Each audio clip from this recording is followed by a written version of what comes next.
Hello. Hi. How are you? Jake Good. is How are you? right, right. He'll be right with us. Okay, cool. Thank you. Our day-to-day manager just went into labor. Oh my God. That's literally insane. Okay. I know, isn't that great?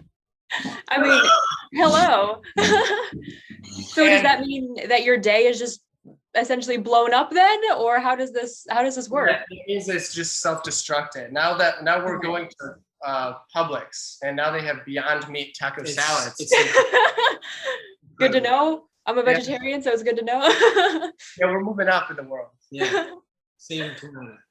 Gotcha. So I saw someone walk by with a Frankenmuth brewery shirt, but y'all are on a central time zone. Are y'all in an undisclosed location in the US somewhere or? We can't say. Yeah, we're in a bunker, you see. Okay, gotcha. That's what I figured. If they're hiding out somewhere. It's the pandemic's still going on. That's probably a good thing. But We never so, even knew it happened. Yeah, we've been down here so long. so what is the pandemic been like for y'all? I know y'all have been busy with the album dropping and announcing festival dates and all this stuff going on, but what was that like going through that with the pandemic all going on at the same time? Learning how to be a person again. Yeah, I feel it. it's a dangerous term. I think it's been really interesting. I suppose we've been on the road for quite some time, and I think this year for us seemed as though it would have been sort of essential. I mean, we were able to sort of digest what sort of happened over a period of time. Because when you're touring, you're sort of in the eye of the storm. You're not really aware of what's going on. So I think that's one certain positive note that came out of this past year. Yeah, getting a lot of perspective on our lives and life itself, and pondering the many abnormalities or whatever you want to call them about life and living, what have you. Gotcha. And I know before when you guys were touring a lot, you guys had to kind of move around some dates because Josh was having issues with his voice kind of being strained a little bit. How did the pandemic kind of help you out in that way? He kind of got a break from touring a little bit, I guess, but Can't sing anymore. He's not very good. No, He was a great singer, but he just lost it. back in the day, he was great. Yeah. No, I think it's been good. I think like recuperation, maybe a term we could use. It's like I think for all of us in the sense, even if it's like mental or physically or emotionally, that we've sort of been able to retreat and sort of recalibrate, and until right now, where we're ready to get back on the road, and we're sitting here. So we'll see what happens with that as well. Gotcha. I know you guys there's been some like cryptic posts on social media. There's been a few festival dates announced. Is there hopes and plans and dreams to tour within the next little bit, or is it still kind of up in the air? I think so. I think as everything goes, we'll just have to wait and see. So we've got some things in the works, but we can't tell you. It's this year though, we can say that. Yeah. Gotcha. Okay, we'll remember that. So you guys have this new album coming out. I'm sure it's been crazy for you. Can you guys just tell me a little bit about how this album was different than the other, things that you guys have released? It definitely, obviously, sounds different as a listener. I know a little bit about the creating process was also a little bit different locations and different kind of hands in the mix. Yeah, I think that's the most beautiful thing is you could make anything anywhere, and it does have somewhat of an impact on you as far as time and place goes.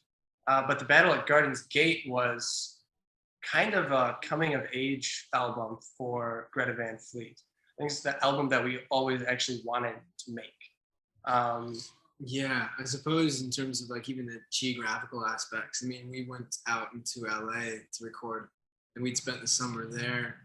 And I suppose that sort of the environment does affect what we were doing. And I think because we were in Hollywood, the land of film, it was really also sort of a leg up that we were trying. What we were doing at the time was trying to craft a very cinematic album. So, and again, Greg Kirsten is a producer. I think by definition, I don't know that there would have been someone better suited to help us, create, this album. I think many reasons it's an evolution of ourselves, I think. So from here, this album has it's different in a lot of ways. Has this set a precedent for what you guys, want to do from here on out? Or is this just, one phase, or, do you think that far ahead, or how does your creative process work? I think it set a precedent, but not the precedent. I think that this stands as an independent statement, and I think once we've done it again, like we've always sort of done it with with previous works, we're always ready to move on to something completely different, and that we aim to never repeating ourselves. Especially as songwriting goes, I think as musicians, producers, songwriters, we really try to push ourselves. But stylistically, I think it can very quickly change from project to project. So you guys personally, I know there's, a lot of different people that are contributing to something like this. What are you most proud of from this finished product, and as it's being released into the world, what are the, reactions that you've gotten from it? I think overall, the concreteness of the entire thought. The Battle at Garden's Gate is a huge thought, and it's very well thought through. And I think it's very rewarding to get that back from people, for people to understand. I think that. even as musicians, it's really rewarding, but equally or more greatly, it's sort of we're elated to see what the responses have been, and it's been really great.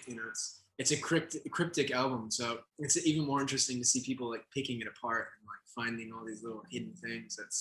It's pretty amazing what the listener can find. It's a challenging listen, but rewarding.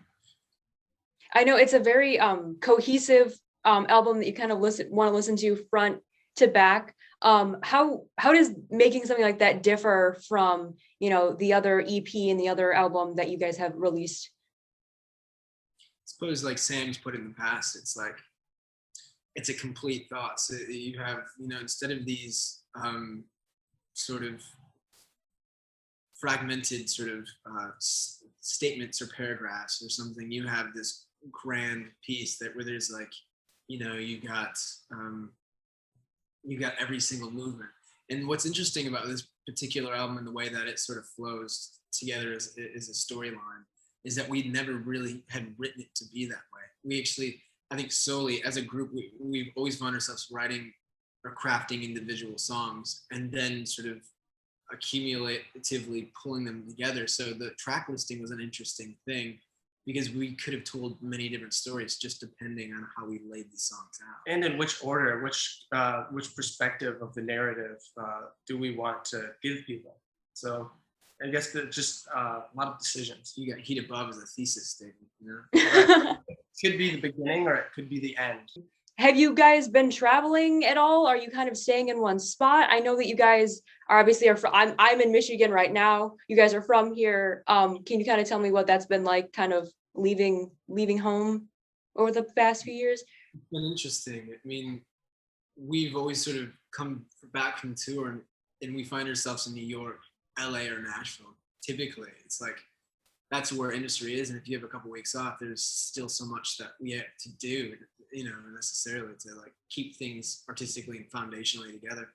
So we'd visit Michigan often because we still have family there, but it's been sort of we've left the nest years, like half a decade ago, and we've been all over the world, and it's like coming back to Nashville so often. I think it was more of a common sensical thing just to sort of make a home base here in Nashville. But it's been different because, again, we grew up in a small town of 5,000, sandwiched between Flint and Saginaw. And then, now we're moving to Nashville. It's a very different sort of feeling. But yeah, I suppose it's different than a more standard life, because our job is our life and our life is our job. So that's where we naturally found ourselves, Nashville. We have so many friends here, and there's a lot of creative force here. Gotcha. So growing up in this small town, obviously y'all grew up with, an interesting area. How did that impact what you guys, how the band formed and what you guys sound like? I think it had a profound impact in the fact that there really wasn't necessarily any music scene per se. I mean, it was always sort of like a blank canvas to sort of paint on. And I think, I mean, there's more of a music scene now, of course, but then there was nothing. It was, I think that old was people playing dulcimer music with accordion and a snare. So yeah, no, it's good. It's some dramatic thing. But yeah, I think that was certainly something that it contributed to our sort of sound, I guess. And also our parents really just let us go for it until 3, 4, 5 in the morning sometimes. Just playing full steam. All our neighbors were fine with it. Everybody loved it growing up in the country. You guys are in and out of Nashville, and there's a lot of music down there. What are some of the things that you guys have been listening to outside of your own producing and such? Last night we saw Cedric Burnside, a very, very wonderful blues artist At the City Winery. The City Winery downtown. That's the only reason we go downtown. See music. Yeah. Just saw Jade Bird recently. Yeah, she's fantastic. So yeah, and actually that's one of my favorite parts about living here, is you get the best music all the time. I think somewhat. I mean, there's still a set of regulations that seem to be on the atmosphere of some of these shows, but you can see there's hope, there, and that people are sort of coming in masses as much as the capacity of any venue filled. People are showing up, so it's exciting to see it. Gotcha. So I guess the last question I have for you guys is, what are you looking for most through the end of this year? If you can spill anything, but I would say walking back on the stage and to see the sea of people again, just to do what we do as musicians. And I think I'm, kind of speaking for, all musicians and artists. And so I think that to be actively alive again and doing what we do, I think for me, that would be one of the things I most look forward to. It's difficult relating to the way that people feel about the music without actually connecting with them, which is what we do. That's most of what our life and work is we're looking for gratification, I suppose. I guess. I mean, that's all you can ask for. With this album kind of being a new piece, will the shows kind of reflect that? I know you've done some, videos that are a little bit different. Will that be reflected in the live shows then? I mean, we'll see. Gotcha. Okay. Good. Good. You had it. I would definitely say that the way that things are going to be when we get back is very stylized in another direction. I suppose there's a lot of new sort of pictorial aspects to what we're doing. I suppose that's another thing to be said too, is like about the pandemic and about sort of having more time to sort of redirect creative sort of force, and we've been able to actually craft videos and craft the art direction and do all the artwork ourselves, working with some other artists. It's the silver lining. It's the silver lining. Yeah.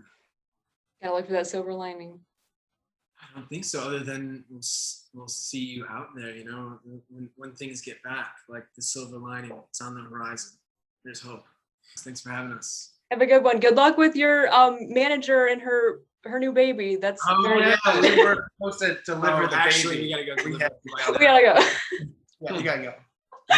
Bye. Thanks.